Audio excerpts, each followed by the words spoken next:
Just because someone has lost a substantial amount of weight does not necessarily mean that they know how to eat correctly. I'm going to go through this, give you helpful advice as a fitness coach, and give the whole diet rating based on these factors. I'm just going to say right now that they could definitely be eating more than this. Black coffee or caffeine in general is a great way to suppress your appetite in the morning. This is also very high in antioxidants. If you want it to taste a little better, you could make a 30-calorie coffee, adding a little bit of almond milk and something like skinny syrups. The salted caramel is 0 calories, and it's... They said this is around 36 grams of protein, which is great. That means they added a decent amount of cottage cheese. If you want lower calorie, just get the low fat or reduced fat kind. You get a little bit of carbs from the Cheerios and then some micronutrients and fiber from the blueberries. I'm gonna go through all the micronutrients at the end. I think this is a great way to start your morning. I always say start your morning with protein. It's gonna keep you full and satiated, so you're not gonna wanna eat as much later in the day.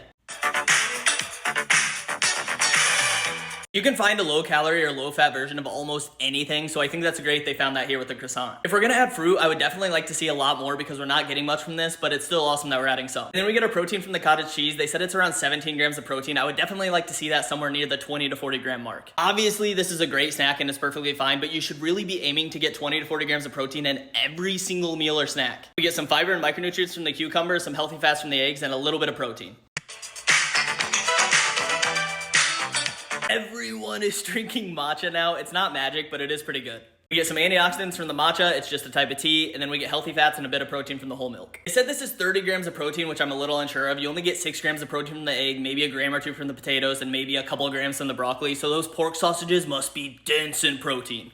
I absolutely despise when anyone promotes something that's cutting. Like, what is cutting jelly? It's obviously not going to hurt you, but there's really not going to be any benefit. This one specifically has Garcinia cambogia in it, which may help reduce your appetite and may improve your blood sugar levels. It's just important to know that no supplement is going to compensate for you having a shit diet. So you need to make sure everything is dialed in before you even think about adding something like this. In total, this is around 1,300 calories. There are the macros. I know that they can eat more than this. I've seen their content before. They definitely get their steps in. They definitely go to the gym. We shouldn't be eating 1,300 calories a day, even just to maintain your weight. This is way too low. They're definitely in the range of 0.7 to 1 grams per pound of body weight for protein, and their fats are around 30% of their intake, so this is great. Calories aside, I'm gonna give the macros a 10 out of 10.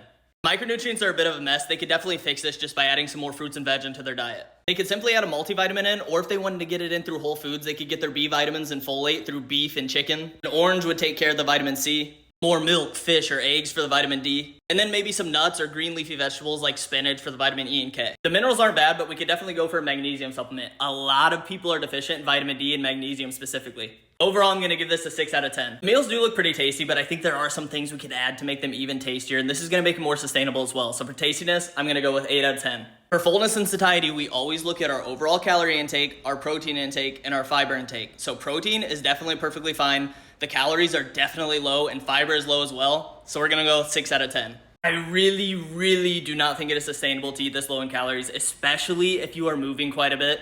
So I'm gonna give overall sustainability another 6 out of 10. This gives the overall diet a rating of 7.2 out of 10. If you wanted to get this closer to a 10 out of 10, you could literally just add more calories and specifically fruits and vegetables. That'll make the diet more sustainable, you'll be more full throughout the day, and we'll be hitting a lot more of those micronutrients. Hope this helps. I love you.